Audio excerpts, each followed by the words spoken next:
चलते हैं श्रीमद् भागवत महापुराण। प्रसंग चल रहा है महाराज हरिश्चंद्र का पावन चरित्र। कल आपने सुना हरिश्चंद्र जी के पुत्र थे रोहित, रोहित के पुत्र हुए हरित, हरित से चंप नाम के पुत्र हुए जिन्होंने चंपापुरी बसाई। चंप से सुदेव, उनके पुत्र हुए विजय, विजय का भरुक, भरुक का वृक, वृक का पुत्र बाहुक। शत्रुओं ने बाहुक से राज्य छीन लिया तो अपनी पत्नी के साथ वन में चले गए और वन में जाने पर बुढ़ापे के कारण जब बाहुक की मृत्यु हो गई तब उनकी पत्नी भी उनके साथ सती होने को उद्यत हुई। परंतु महर्षि औरव को यह मालूम हुआ कि इसके तो गर्भ है, इसलिए उन्होंने रोक दिया कि तुम्हें सती नहीं होना, क्योंकि तुम्हारे गर्भ है तो संतान को नष्ट करना ये तुम्हारे अधिकार की बात नहीं। जब उनकी सौतों को यह मालूम हुआ तो उन्होंने भोजन के साथ उसे विष दे दिया। विष को गर कहते हैं, गर। परंतु इतना प्रभावशाली ऋषियों का कृपा पात्र वो गर्भ कि गर के साथ प्रकट हुआ। गर कहते हैं विष को। तो महर्षि औरव ने सगर नाम रखा, महाराजा धीराज सगर। बड़े यशस्वी चक्रवर्ती सम्राट हुए हैं। उन्हीं के पुत्रों ने पृथ्वी को खोदकर समुद्र बना दिया। सगर ने अपने गुरुदेव औरव की आज्ञा मानकर ताल, जंग, यवन, शक, है और बर्बर जाति के लोगों का वध नहीं किया, बल्कि उन्हें विरूप बना दिया। उनमें से कुछ के सिर मुड़वा दिए, कुछ के मूछ दाढ़ी रखवा दी, कुछ को खुले बालों वाला बना दिया, कुछ को आधा मुड़वा दिया। कुछ लोगों को सगर ने केवल वस्त्र ओढ़ने की आज्ञा दी, पहनने की नहीं। कुछ को केवल लंगोटी पहनने की कहा, ओढ़ने नहीं। इसके बाद राजा सगर ने औरव ऋषि के उपदेशानुसार अश्वमेध यज्ञ के द्वारा संपूर्ण वेद और देवतामय आत्मस्वरूप सर्वशक्तिमान भगवान की आराधना की। अश्वमेध यज्ञ में घोड़ा छोड़ा जाता है।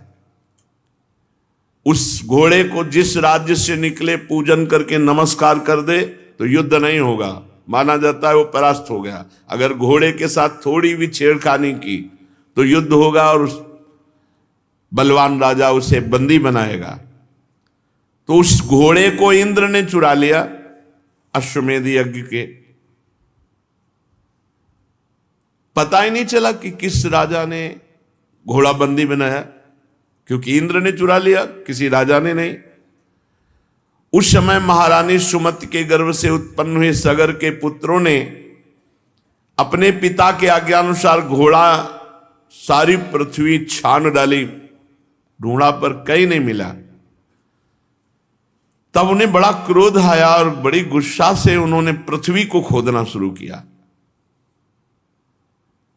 खोदते खोदते उन्हें पूर्व और उत्तर के कोने पर अपना घोड़ा बंधा दिखाई दिया, जो कपिल मुनि का आश्रम था। 60,000 सगर के पुत्र थे। वो शस्त्र उठाकर कहने लगे, दौड़ो दौड़ो, पकड़ो, यही हमारे घोड़े को चुराने वाला चोर है। देखो तो सही, घोड़ा चुरा के यहां बांध लिया और आंख मूंद कर बैठ गया। ये तो पाप कर्म इसने किया, इसको मार डालो। सब दौड़ पड़े, 60,000 थे। कपिल भगवान आंख मूंदे हुए भगवान के ध्यान में थे। अब जे ही मुनि के पास गए तो उनकी आंख खुल गई। तो महापुरुषों के तिरस्कार के फलस्वरूप उनके शरीरों में आग लग गई। क्षण भर में 60,000 सगर के पुत्र राख बन गए। कोई साप आदि नहीं दिया, केवल वो प्रहार करने आ रहे थे तो उन्होंने देख लिया तो सब राख हो गए। 60,000 सगर के पुत्र।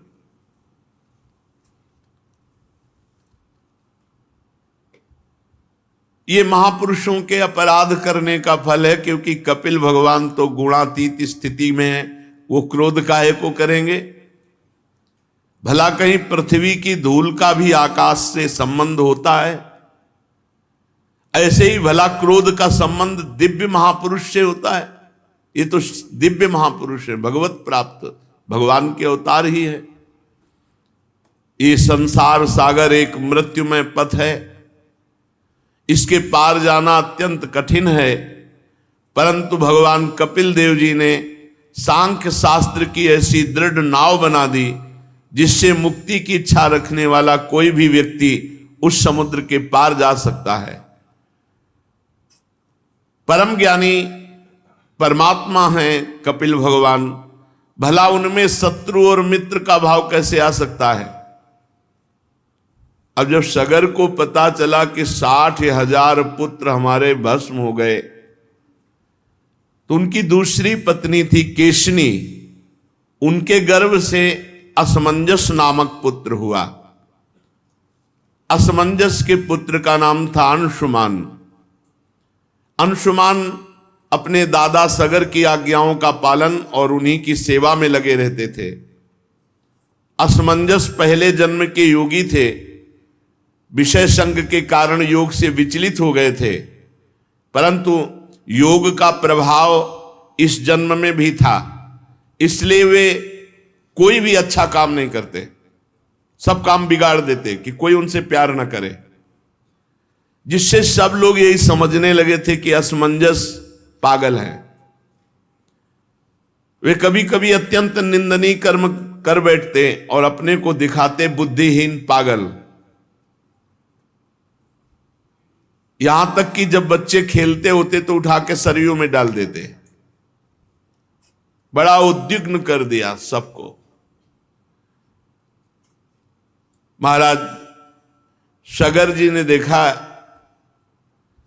कि ये असमंजस हमारे बिल्कुल विपरीत आचरण, तो त्याग दिया।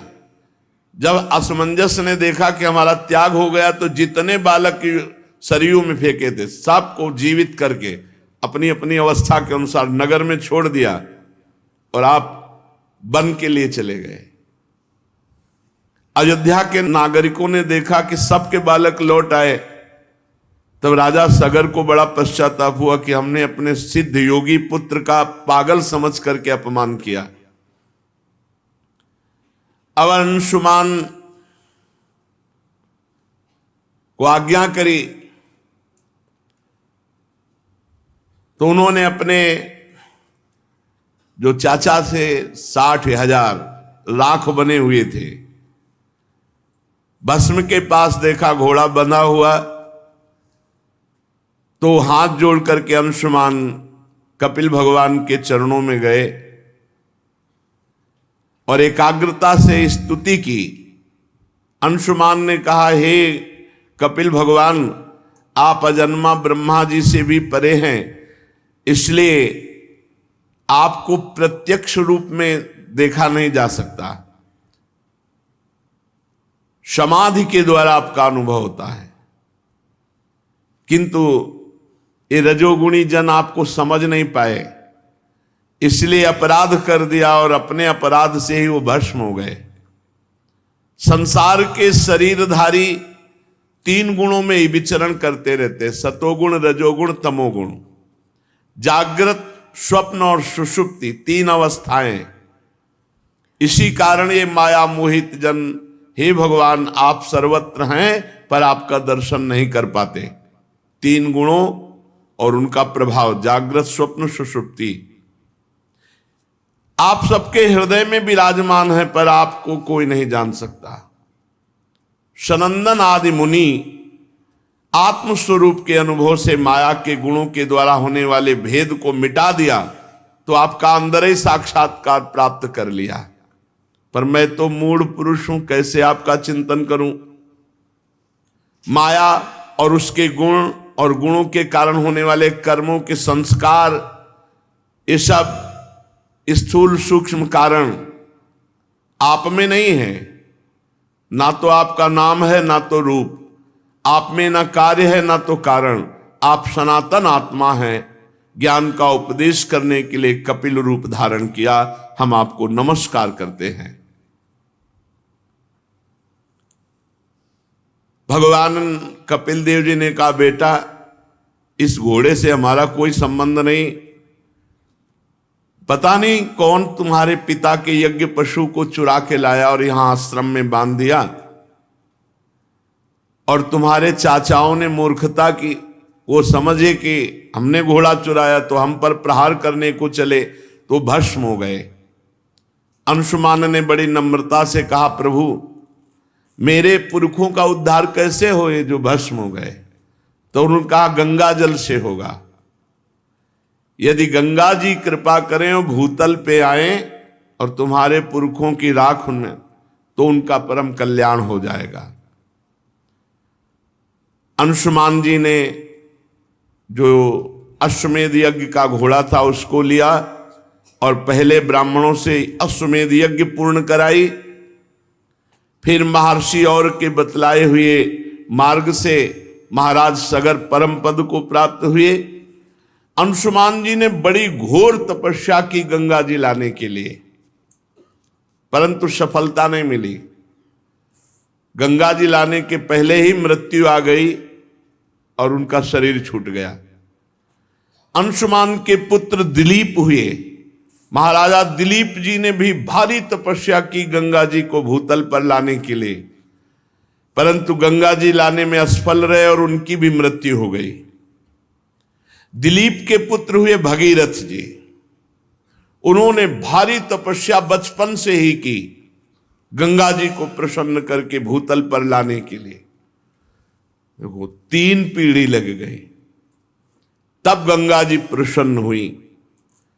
गंगा जी ने प्रसन्न होकर के दर्शन दिया और कहा, मैं तुम्हें वर देने के लिए आई हूं, क्या तुम वरदान चाहते हो?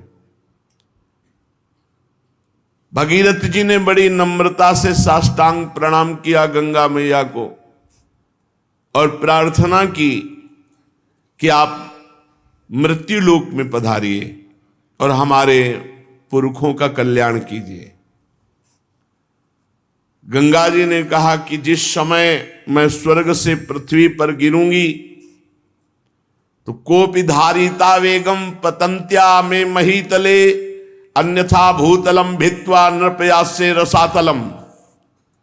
कोई चाहिए जो भूमंडल पर पृथ्वी लोक में बीच में मुझे रोक ले, अगर नहीं रोका तो मैं अपने वेग से रसातल को चली जाऊंगी, तुम्हारा प्रयास निष्फल।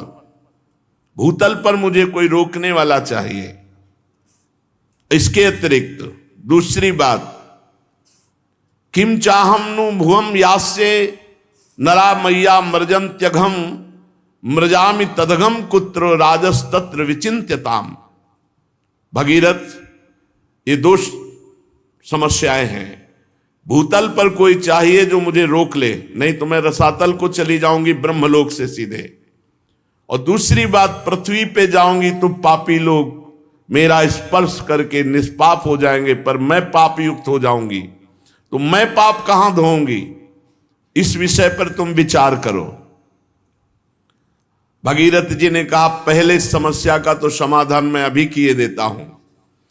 साधवो न्यासिनः शांता ब्रह्मिष्ठा लोक पावनाः हरंत्यघम तेंग संगात ते स्वास्ते हृभिद्धरि।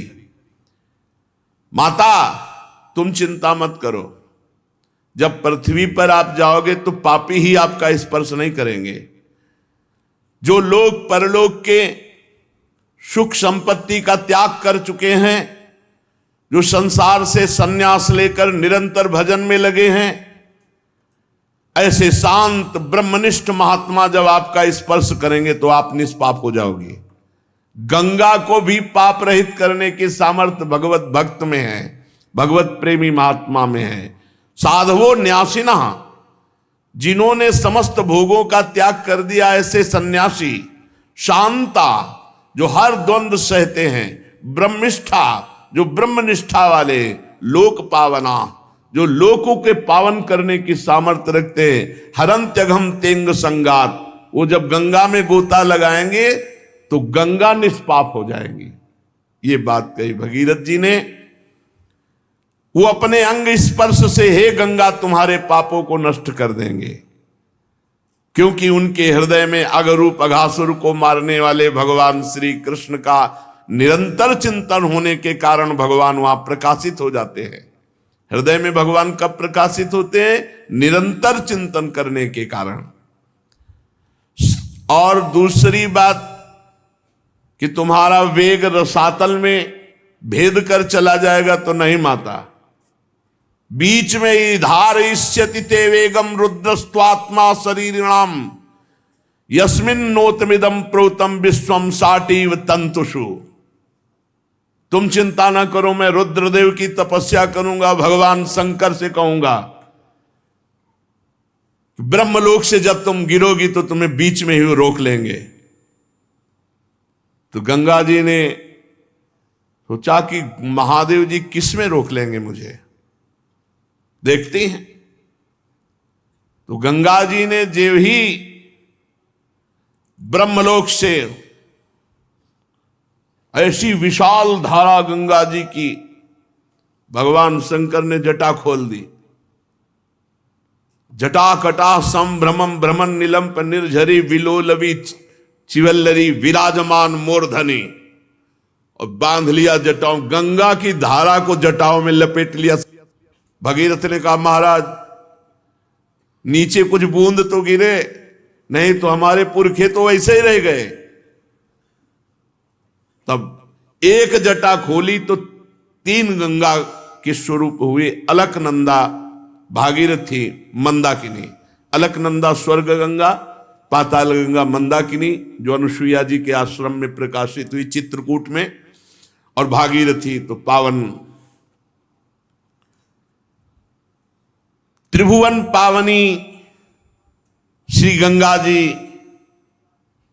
भारत देश को पावन करते हुए, हिमालय से देश को पावन करते, आगे आगे भागीरथ जी चल रहे हैं और पीछे गंगा जी चल रहे हैं। कितना महान पावन भूमि है जहां गंगा जी विराजमान है। गंगा जी भगवती तव तीरे नीरमात्रा सनोहम विगत विषय तृष्णा कृष्ण माराधयामि सकल कलुष भंगे स्वर्ग सोपान संगे तरल तर तरंगे देवी गंगे प्रसीद। इतनी आसक्ति गंगा जी से कहीं नहीं हुई ऐसी आसक्ति। यमुना जी का अवगाहन सेवन हुआ पर उतना नहीं हुआ जितना गंगा जी का हुआ। बचपन से गंगा जी ही पूरा जीवन थी। आहार भी गंगा जल का ही और विहार भी गंगा के तट का। पूरा गंगा शब्द से एकदम रोमांच होता है, जैसे अपनी सगी माँ की याद आ जाए और हृदय विकल हो जाए, ऐसे हो जाता है। गंगा जी की आसक्ति हृदय में इतनी कि वो बता नहीं सकती। जैसे अपनी माँ से आसक्ति होती है ऐसे गंगा जी से आसक्ति थी, और उन्होंने पालन पोषण माँ की तरह ही किया। हे देवी, तुम्हारे तीर पर केवल तुम्हारा जलपान करता हुआ, विषय तृष्णा से रहित होकर। किसी ने पूछा कि एकांतिक में कि आप भी तो मन वाले हैं। साधक जब साधना करते तो अपने लोग देखते मन भागता है, ये विषय वो विषय संसार। आपको नहीं सताया क्या? तो आपको सही बताएं, ऐसी रहनी और ऐसा स्थान की विषय चिंतन का कहीं संयोग ही नहीं था। ऐसे ऐसे सिद्ध महापुरुष ब्रह्मलीन, जिनको देखने के बाद हाहाकार मचता, ब्रह्म तत्व में स्थित होने का कहीं विषय संयोग का दर्शन गंगा किनारे कहाँ है। और कभी हरिद्वार की तरफ ऊपर नहीं चढ़े, जहां देखा कि भीड़ वहां नहीं गए, बस किनारा किनारा ही, प्रयाग, तीर्थराज, काशी विश्वनाथ घाटों में, फिर किनारा वापस, यही क्षेत्र ही था, यही क्षेत्र था। हम कहीं जीवन में नहीं गए, किसी भी तीर्थ में, किसी और धाम में नहीं गए।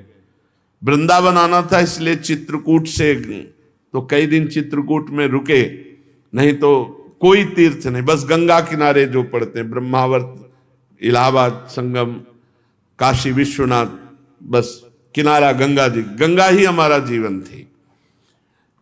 विषय तृष्णा का नाश करती है गंगा जी का दर्शन, स्नान और जलपान विषय तृष्णा का नाश करके और भगवान की आराधना की अद्भुत वृत्ति देती हैं। हे सकल पाप विनाशिनी स्वर्ग सोपान रूपिणी तरल तरंगिणी देवी गंगे,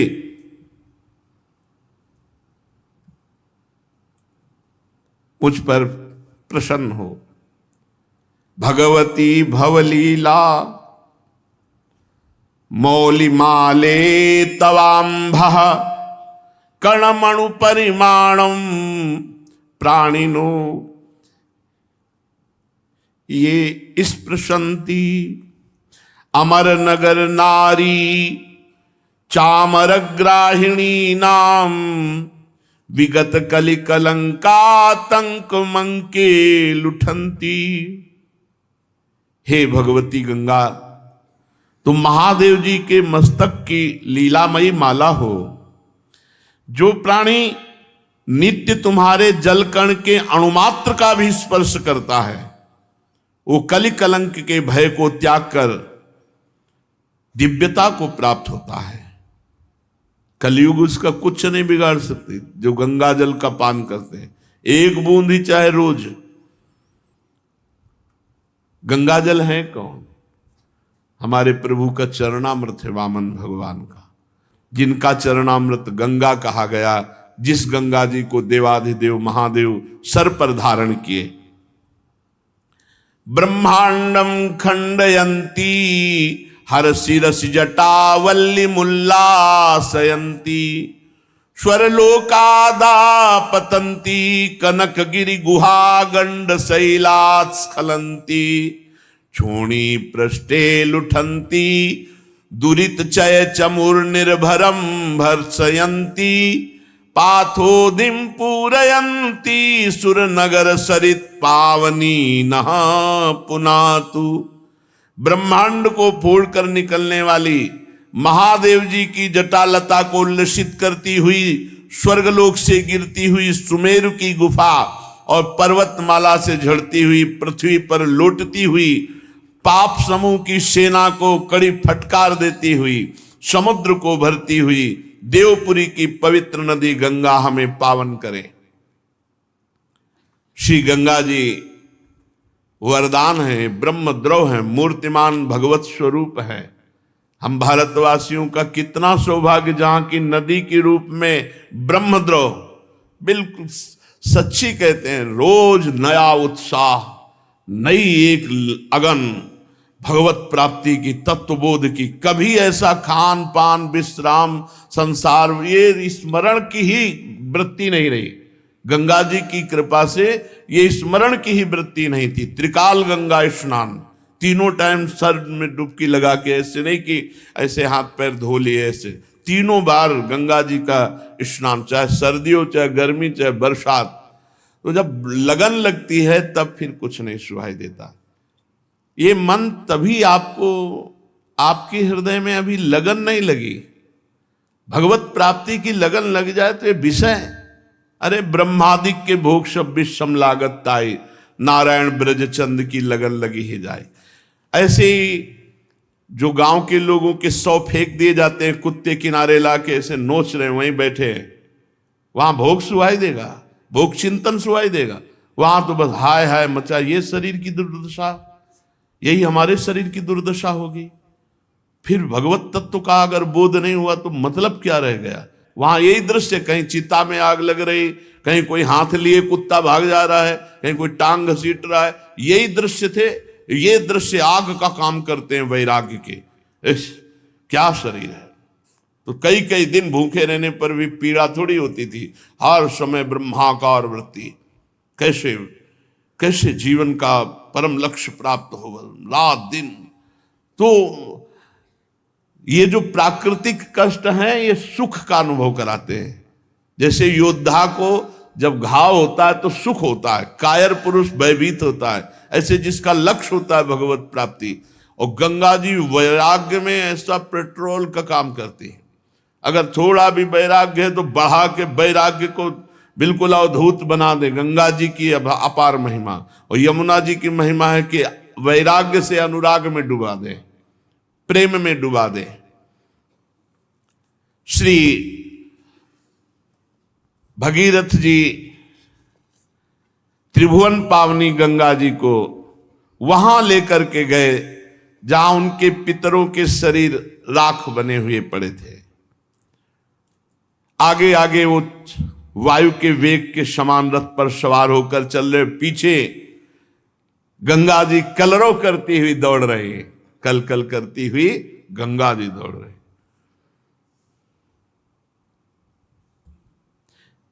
इस प्रकार गंगा सागर संगम पर पहुंचकर उन्होंने जले हुए पुत्रों को अपने जल से गंगा जी ने पावन किया। यद्यपि सगर के पुत्र ब्राह्मण के तिरस्कार से भस्म हुए थे, अपराध हुआ था, लेकिन ये गंगा जी की महिमा है कि ऐसे महत अपराधी को भी परम पद प्रदान किया अपने जल के स्पर्श मात्र से। केवल गंगा जल का जे ही उनके शरीर की राख से स्पर्श हुआ कि सब के सब परम पद के अधिकारी बन गए। जय हो भारत भूमि की, जहां ऐसी पावन गंगा जी।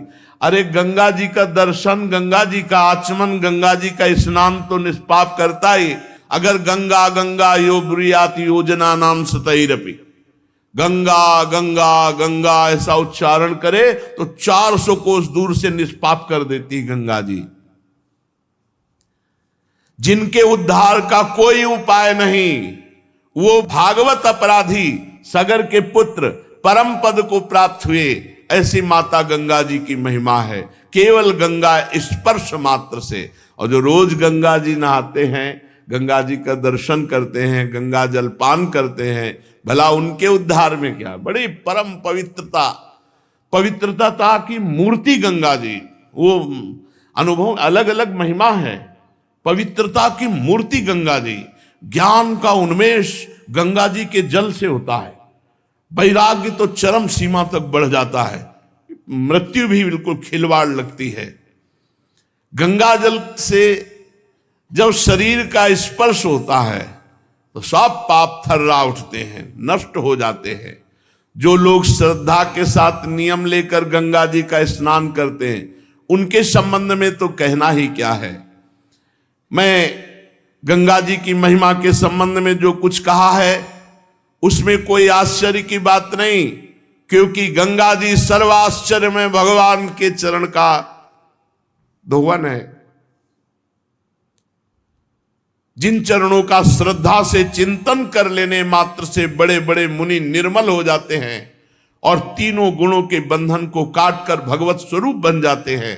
ये गंगा जी उन्हीं भगवान का चरणामृत है, चरण धोवन है। ये संसार के बंधन को काट दे, इसमें कौन सी बड़ी बात है। भगीरथ जी के पुत्र हुए श्रुत, श्रुत का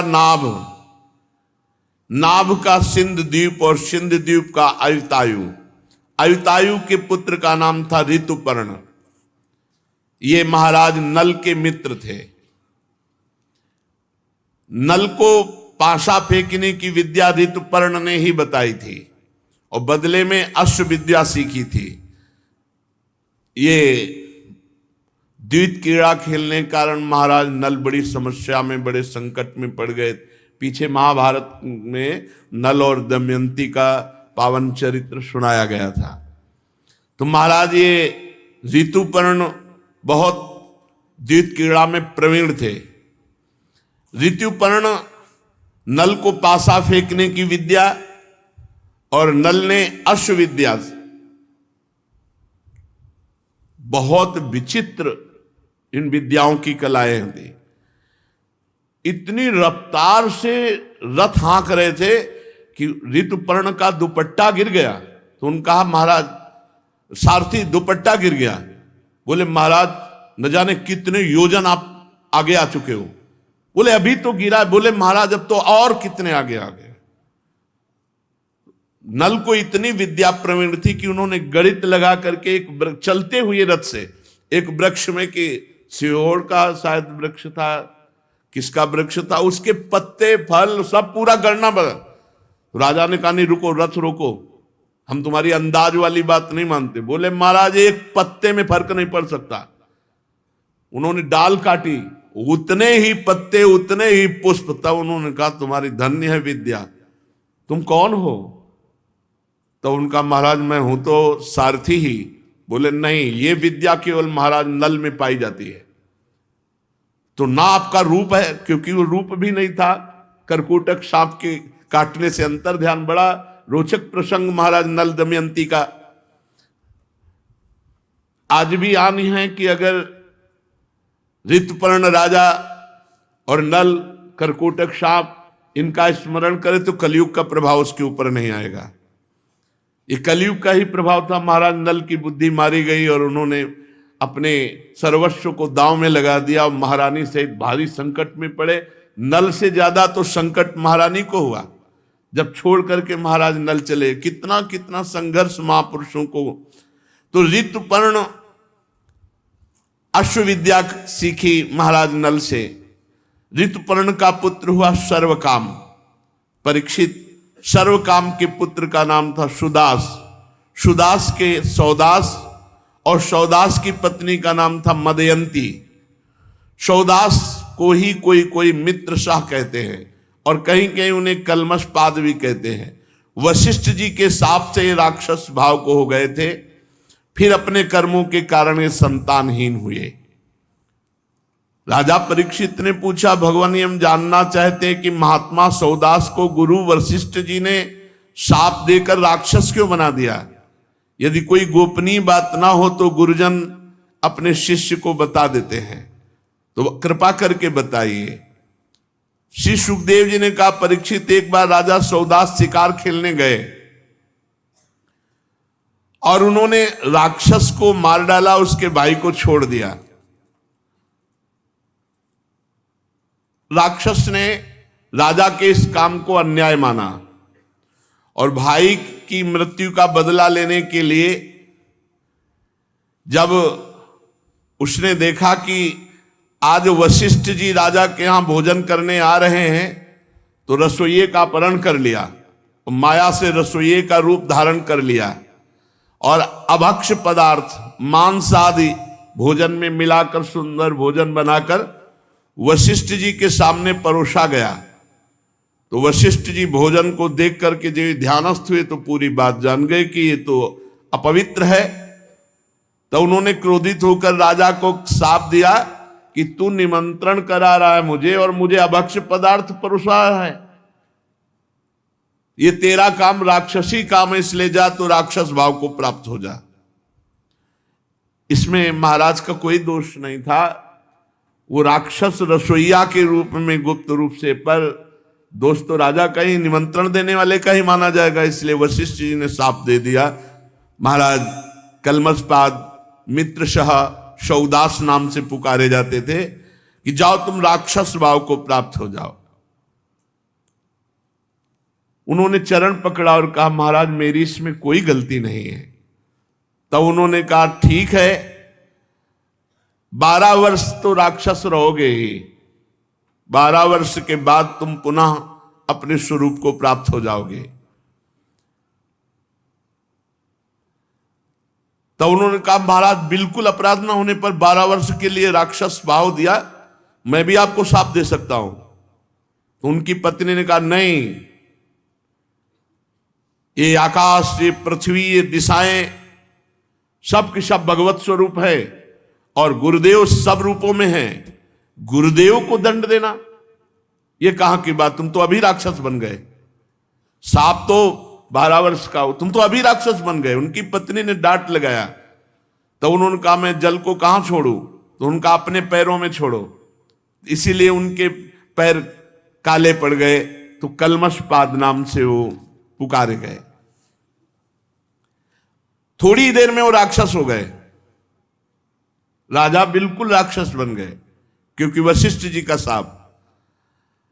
अब राक्षस बने हुए जंगल में भूख प्यास से भटक रहे थे। वहां देखा एक ब्राह्मण नवदंपति मैथुन कर रहे, सहवास कर रहे। भूख लगी हुई थी, पकड़ लिया ब्राह्मण को। ब्राह्मण पत्नी ने कहा अभी हमारे संतान का योग था और आप राजा हो, आप राक्षस नहीं हो, आप महारथी हो, आपको अधर्म नहीं करना चाहिए, मेरा पति दे दो क्योंकि मुझे संतान की कामना है। लेकिन सांप के वशीभूत उन्हें कुछ सुनाई नहीं दे रहा। खा डाला ब्राह्मण को, जैसे कोई मूरी गाजर खाए ऐसे खा डाला। ब्राह्मण तपस्याशील सद्गुण संपन्न था। राजा सांप के वशीभूत होकर उसे खा डाला। श्रेष्ठ ब्रह्म ऋषि पति का ये वध देख करके उसको और क्रोध आ गया और उसने कहा मेरे को भी खा, क्योंकि मेरा पति जब ले लिया तो मेरा जीवन किस काम का। बहुत रोने लगी।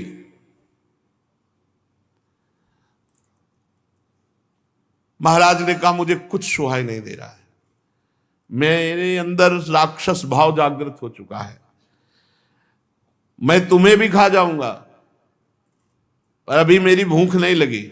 मैं कोई दया करके नहीं छोड़ रहा हूं, मेरी बुद्धि काम नहीं कर रही। वशिष्ठ जी के शाप से मैं राक्षस हो चुका हूं। ब्राह्मणी ने क्रोध करके राजा को शाप दे दिया, अरे पापी, मैं जब काम से पीड़ित थी ऐसी अवस्था में मेरे पति को खा गया, इसलिए जब तू स्त्री सहवास करना चाहेगा तो तेरी मृत्यु हो जाएगी, ये मैं शाप देती हूं। वो ऐसे बेचारे सांप पे परेशान थे और सांप ऊपर। चलो कलयुग में सांप ही नहीं है, बहुत बचत है। 12 वर्ष बीतने के बाद जब तू सांप से मुक्त होगा और अपनी पत्नी के पास जाएगा, उस समय मेरा सांप काम करेगा। अब तो वैसे राक्षस भाव को प्राप्त हुए, अब राक्षस भाव में सांप मिल गया कि गृहस्थी लायक नहीं रह गए। उन्होंने इतना दिमाग काम कर रहा था, ये शाप याद रखा और जीवन में कभी गृहस्थ सुख नहीं भोगा महाराज कलमशपाद, इसलिए वो संतानहीन हो गए। 12 वर्ष के बाद वशिष्ठ जी ने संतान प्रदान की। 7 वर्ष तक गर्भ धारण किया, परंतु बच्चे नहीं हो रहा था। वशिष्ठ जी की कृपा से गर्भाधान तो हुआ, पर 7 वर्ष तक बालक नहीं हुआ। तो वशिष्ठ जी ने एक पत्थर उठाया और पेट पर आघात किया। पत्थर को शास्त्रीय भाषा में अस्म कहते हैं। अस्म से चोट करने के कारण वो बालक प्रकट हुआ तो अस्मक कहलाया। ये बहुत चक्रवर्ती सम्राट हुए अस्मक जी। जब परशुराम जी पृथ्वी को क्षत्रियहीन कर रहे थे, तब अस्मक जी को ही छुपा लिया गया था। इन्हीं को नारी कवच कहते हैं। इन्हीं से फिर आगे चलकर क्षत्रिय वंश का विस्तार हुआ। मूलक के पुत्र हुए दशरथ, दशरथ के एडविड, एडविड के राजा विश्वसा, विश्वसा के खडवांग हुए। महाराज खडवांग ऐसे महावीर थे, इन्हें कोई जीत नहीं सकता था। देवताओं की प्रार्थना से दैत्यों का वध किया महाराज खडवांग ने। और जब देवता बहुत प्रसन्न हुए तो पूछा आपको जो वरदान चाहिए मांग लो। तो खडवांग ने कहा मेरी आयु कितनी बची है? तो उनका 2 घड़ी 48 मिनट। अरे मेरा जीवन केवल राजकाज में और युद्ध में इतने में जाता रहा। तत्काल अपने मन और इंद्रियों को अधीन किया और 48 मिनट में परम पद प्राप्त किया।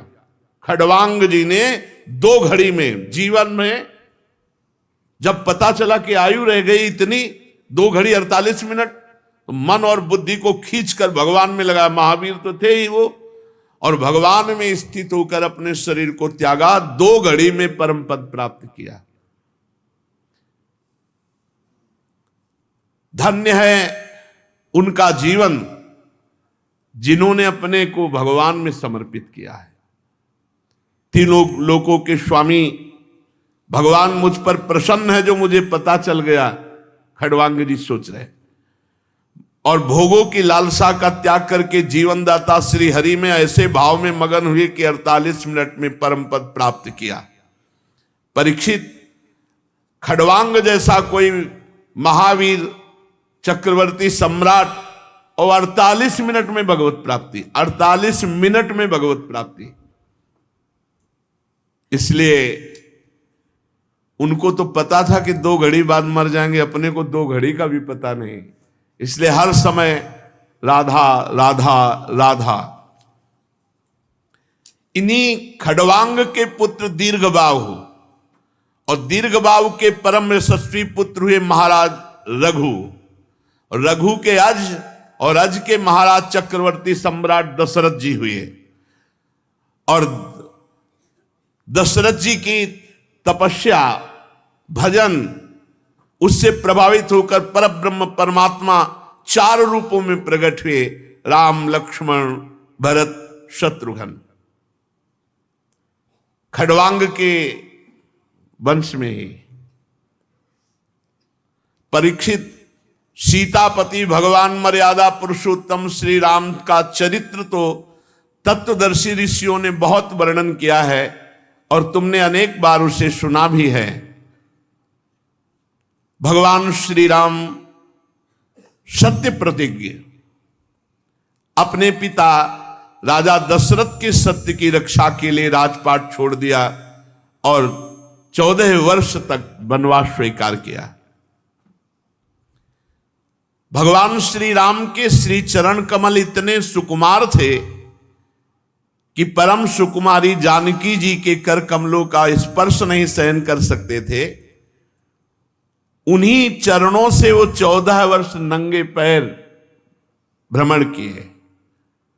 जब चलते चलते थक जाते तब कभी लक्ष्मण जी दबा दबा कर थकावट मिटाते, तो कभी हनुमान जी महाराज। आगे चल करके वनवास में ही शूर्पणखा मिली और उसने भगवान से इधर उधर की बात की, तो लक्ष्मण जी ने नाक कान काट कर उसे विरूप कर दिया। इसी के कारण खरदूषण आदि से युद्ध हुआ। फिर रावण के पास गई और इसी घटना के कारण जानकी जी का वियोग सहना पड़ा श्री राम जी को। इस वियोग के कारण क्रोधवश भगवान श्री राम की भौहें तन गई, जिन्हें देखकर समुद्र भयभीत हो गया। भगवान ने समुद्र पर पुल बांधा, लंका में जाकर दुष्ट राक्षसों के जंगल को दावाग्नि के समान दग्ध कर दिया। वे कौशल नरेश भगवान श्री राम हमारी रक्षा करें। भगवान श्री राम ने विश्वामित्र के यज्ञ में लक्ष्मण के सामने ही मरीचि आदि राक्षसों का अहंकार नष्ट कर दिया। बिना फण का बाण मारा, मरीच के तो 400 कोस दूर गिरा जाके। और इसलिए नहीं मारा कि आगे लीला होनी थी, इसी के द्वारा स्वांग रचना था ना, तो स्वर्ण का मृग बन के ही मरीच ही तो आया और भगवान को लुभायमान करने की चेष्टा की। भगवान तो लुभायमान नहीं हुए, लेकिन जानकी जी लुभायमान हो गई। बड़े बड़े राक्षसों को भगवान ने नष्ट किया। परीक्षित, जनकपुर में सीता जी का स्वयंवर हो रहा था। संसार के चुने हुए वीरों की सभा में देवादिदेव भगवान शंकर का वो भयंकर धनुष इतना भारी था, कई सौ वीर एक साथ उठाने की चेष्टा की, फिर भी नहीं उठा सके। भगवान मर्यादा पुरुषोत्तम श्री रामचंद्र जी ने उसी धनुष को बात की बात में उठाकर डोरी चढ़ा दी और खींचकर बीचों बीच से उसके टुकड़े कर दिए, जैसे हाथी का बच्चा खेलते खेलते ईख तोड़ दे। भगवान ने जिन्हें अपने वक्षाय स्थल पर स्थान देकर सम्मानित किया, वे ही परम लक्ष्मी जी ही सीता जी के नाम से जनकपुर में अवतीर्ण हुई थी। गुणशील अवस्था, शरीर की गठन और सौंदर्य में वो भगवान श्री राम के अनुरूप थी। भगवान ने धनुष तोड़कर उन्हें प्राप्त कर लिया। अयोध्या को लौटते समय मार्ग में उनकी परशुराम जी से भेंट हुई, जिन्होंने 21 बार पृथ्वी को राजवंश के बीज से भी रहित कर देने का संकल्प किया था। बड़ी वार्ता हुई। भगवान श्री राम ने परशुराम जी के अहंकार को नष्ट कर दिया। इसके बाद पिता के वचन को सत्य करने के लिए वनवास स्वीकार किया। यद्यपि महाराज दशरथ ने अपनी पत्नी कैकेयी के अधीन होकर ऐसा वचन बोले, पर भगवान श्री राम सत्य के बंधन में बंद करके पिता की आज्ञा का पालन किया। प्राणों के समान प्यारे राज्य, लक्ष्मी, प्रेमी, हितैषी, मित्र, महलों को भगवान श्री राम छोड़ करके अपनी पत्नी के साथ नंगे पैर वनवास की यात्रा की। वन में पहुंचकर भगवान ने राक्षसों का विनाश किया। कलुषित काम वासना के कारण अशुद्ध बुद्धि वाले जो राक्षस, खर, दूषण, तिसरा आदि बड़े बड़े इन 14,000 बड़े महारथी राक्षसों को भगवान श्री राम ने अकेले नष्ट कर दिया। जब रावण ने सीता जी के रूप, गुण, सौंदर्य आदि की बात सुनी तो उसका हृदय आतुर हो गया। अद्भुत हरिण के वेश में मारीच को उनकी पर्णकुटी के पास भेजा। धीरे धीरे वो भगवान को वहां से दूर ले गया। अंत में भगवान ने अपने बाण से उसे बात की बात में वैसे मार डाला जैसे दक्ष प्रजापति को वीरभद्र ने मारा था।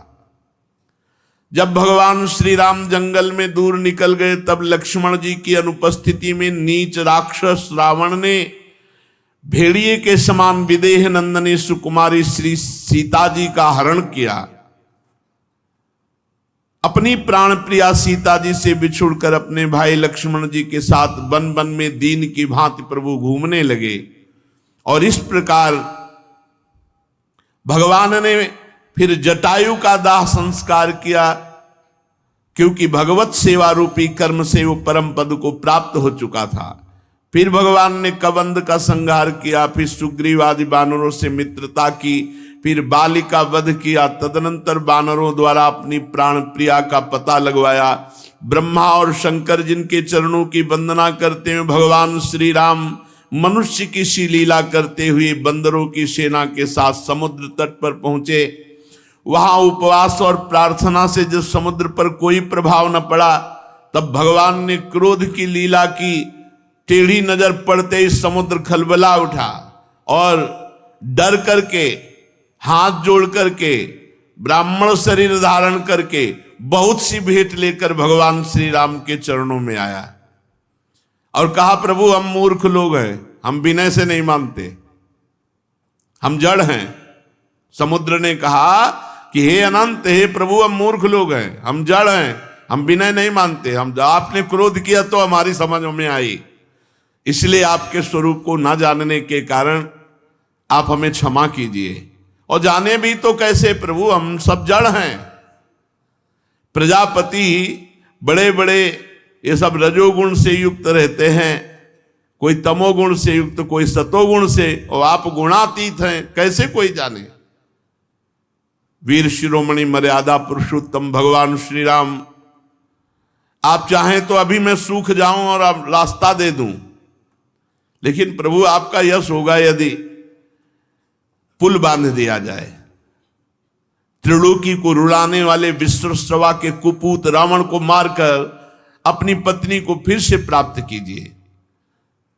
यहां एक पुल बांध दीजिए, इससे आपके यश का विस्तार होगा। आगे चलकर बड़े बड़े नरपति जब दिग्विजय करते यहां आएंगे तो आपके यश का गान करेंगे।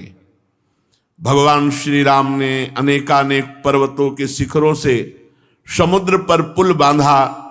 बड़े बड़े बंदर अपने हाथों से पर्वत उठाकर लाते, उनके बड़े बड़े वृक्ष और चट्टानें विभीषण जी की सलाह से नील, हनुमान आदि प्रमुख वानर समूह उन पत्थरों को जहां विराजमान करते हो वैसे वो विराजमान हो जाते।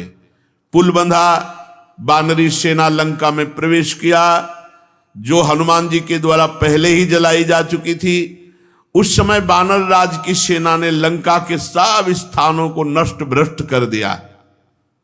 राक्षस राज रावण ने निकुंभ, कुंभ, धूम्राक्ष, दुर्मक, शुरांतक, नरांतक, प्रहस्त, अतिकाय, विकंपन, ये बड़े बड़े अपने अनुचर सेवक, मेघनाथ आदि पुत्र, कुंभकर्ण आदि भाई, वो विशाल राक्षसों की बलवान सेना भगवान श्री राम, सुग्रीव, लक्ष्मण, हनुमान, गंधमादन, नील, अंगद, जाम्बवान, पनश, इन वीरों के साथ राक्षसों का सामना किया। मर्यादा पुरुषोत्तम भगवान श्री राम के अंगद आदि सेनापति राक्षसों की चतुरंगनी सेना हाथी, रथ, घुड़सवार, पैदल और द्वंद्व युद्ध की रीति से भिड़ गए। राक्षसों को पर्वत, शिखर, वृक्ष, गदा और बाणों के मार से विध्वंस कर दिया रघुनाथ जी के पक्ष ने। रावण के जितने अनुचर थे बड़े बड़े सब मारे गए, क्योंकि सीता जी को स्पर्श करने के कारण रावण का भाग्य ही नष्ट हो चुका था। राक्षस राज रावण ने देखा मेरी सेना का तो नाश हो गया, तब वो पुष्पक विमान पर आरूढ़ होकर भगवान श्री राम के सामने आया। उस समय इंद्र का सारथी मातली बड़ी ही तेजस्वी दिव्य रथ लेकर भगवान श्री राम के साथ विराजमान हुआ। रावण ने तीखे दिव्य बाणों से भगवान श्री राम पर प्रहार किया तो भगवान श्री राम ने कहा, रावण तू नीच राक्षसी भाव को प्राप्त है, तुझे बिल्कुल लज्जा नहीं आती। हमारी अनुपस्थिति में हमारी प्राण प्रिया का अपहरण कर लाया और तू यहां डींग मारता है, दुष्टता की हद कर दी। तेरे जैसा निर्लज्ज तो हमने कभी नहीं देखा, तू निंदनीय है, धिक्कार योग है। और सुन, जैसे कर्ता को अभिमान का फल शुभ अशुभ भोगना ही पड़ता, कोई नहीं टाल सकता, वैसे ही तेरी इस करने का फल मैं तुझे चखाऊंगा, कोई तुझे नहीं बचा सकता। रावण को फटकारते हुए भगवान श्री राम ने अपने सारंग धनुष पर बाण चढ़ाकर छोड़ा। बाण ने वज्र के समान उसके हृदय को विदीर्ण कर दिया। 10 मुखों से खून उगलता हुआ विमान से गिर पड़ा, ठीक वैसे जैसे पुण्यात्मा स्वर्ग का भोग समाप्त होने पर नीचे की तरफ गिरता है। रावण के पुरजन परिजन हाय हाय चिल्लाने लगे। हजारों राक्षसियां मंदोदरी के साथ रोती हुई लंका से निकल पड़ी, रणभूमि में आई। उन्होंने देखा कि स्वजन संबंधी सब लक्ष्मण जी के बाणों से छिन्न भिन्न होकर कटे पड़े हैं। सब अपनी हाथों से छाती पीट पीट कर रो रही थी, विलाप कर रही थी कि स्वामी, ये तुम्हारी दुर्दशा इसलिए हुई कि समस्त लोकों के स्वामी भगवान श्री राम से विरोध किया। ये दिन आज आ गया कि लंका की दुर्दशा पर प्रश्न उठ रहा है कि अब लंका होगी किसके अधीन। जब आप चलते थे पृथ्वी डगमगाती थी, और आज उन्हीं खोपड़ियों को बानर चरण से प्रहार करते हैं। तुम समझ नहीं पाए कि सीता जी कितनी तेजस्विनी हैं, और आपकी नासमझ ने आपकी दुर्दशा कर दी। कभी आपके कामों का श्रवण करके हम राक्षस वंश आनंदित होता था, लेकिन आज सारी लंका विधवा हो गई। आज आपकी दुर्दशा देख करके कोई आश्चर्य नहीं हो रहा, क्योंकि भगवान से विमुख की ऐसी ही दुर्दशा होती है। जो भगवान से विमुख होता है वो नरक का अधिकारी बनता है। आप ना समझी में सीता जी के प्रति जो भाव किया वही आपके नाश का कारण बना। कौशलाधीश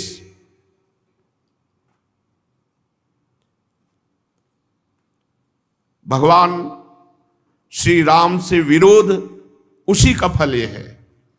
और भगवान की शरण में विभीषण जी गए तो देखो सर्वोत्तम पद प्राप्त किया, भगवान का दुलार प्राप्त किया। ऐसे सब मंदोदरी आदि विलाप कर रही थी।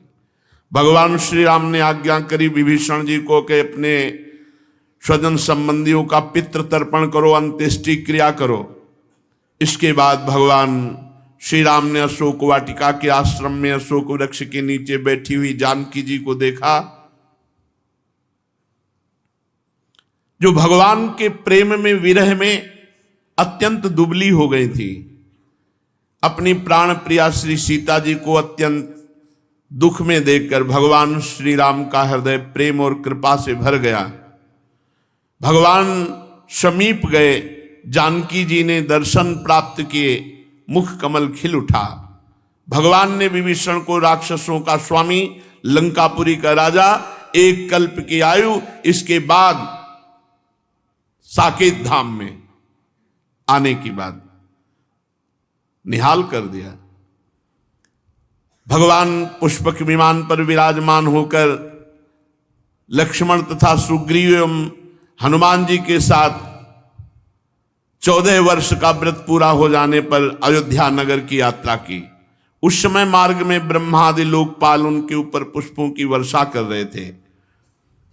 भगवान को जब मालूम हुआ कि भरत जी वलकल पहनते हैं और पृथ्वी पर कुशा बिछाकर सोते हैं और जटाएं बढ़ा रखी, तो बहुत दुखी हुए।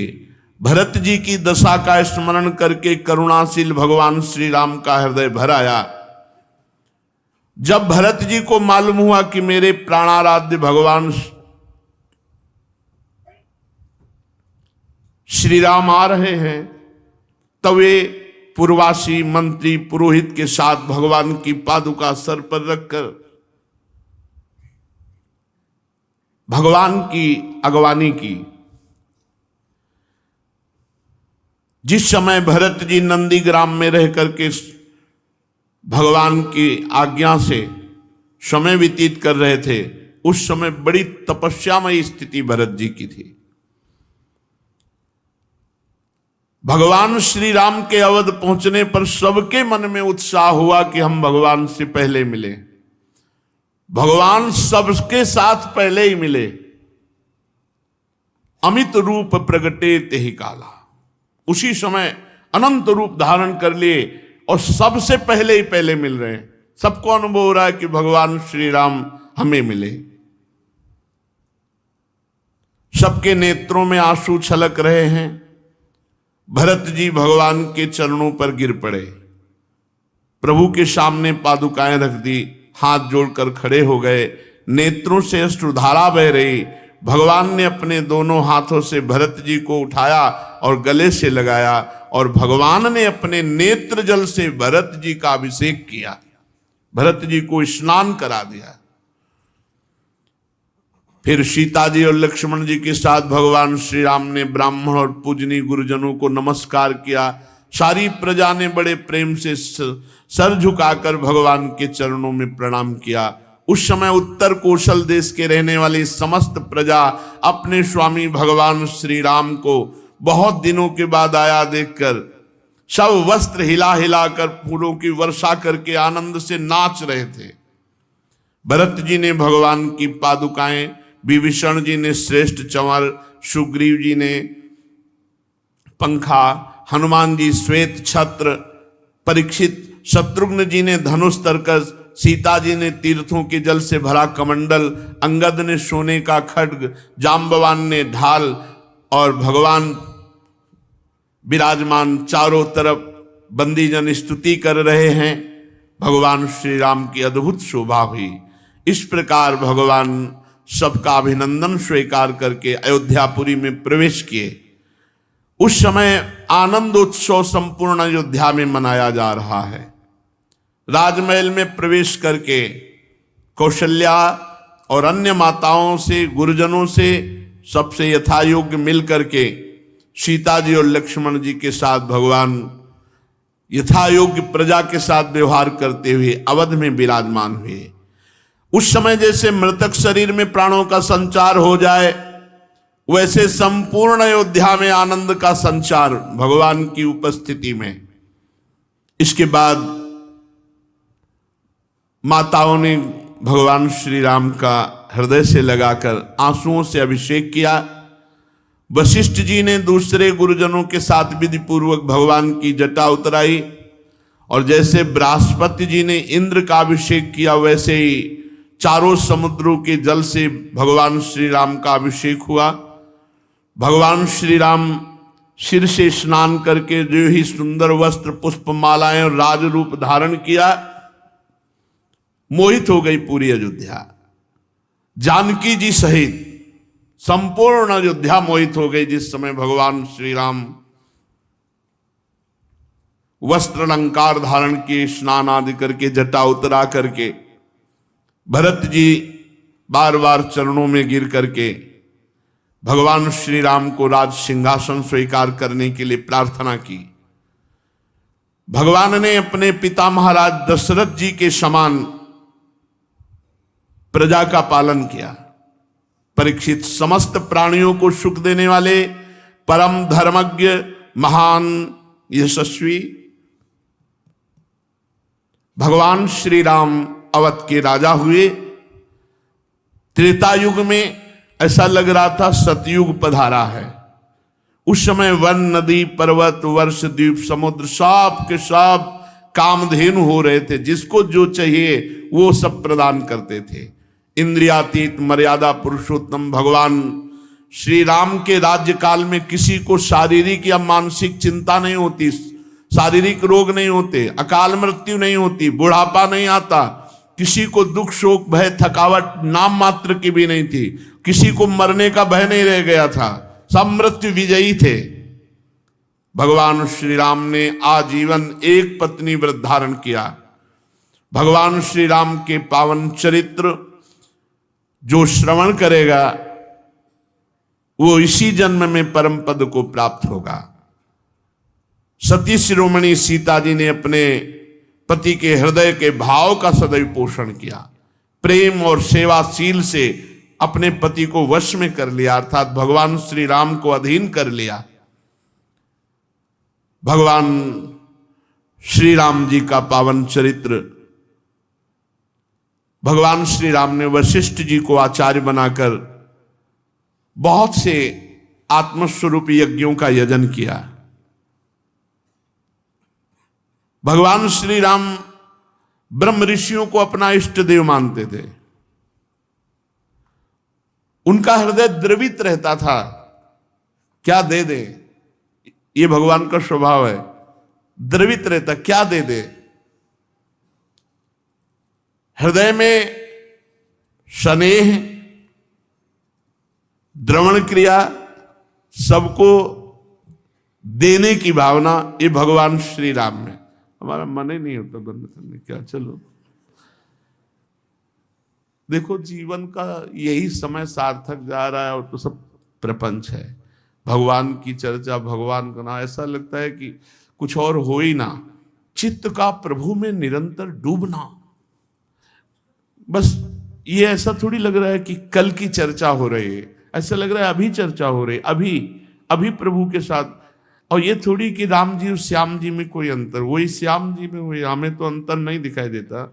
हमें तो बस अंतर अगर गौर से देखें तो इनकी ग्रीवा सीधी रहती है, वो थोड़ा टेढ़ी रखते हैं, बकाया एक ही बात है, वही राम जी हैं वही श्याम जी। से चर्चा आगे। श्री राधा वल्लभ लाल की।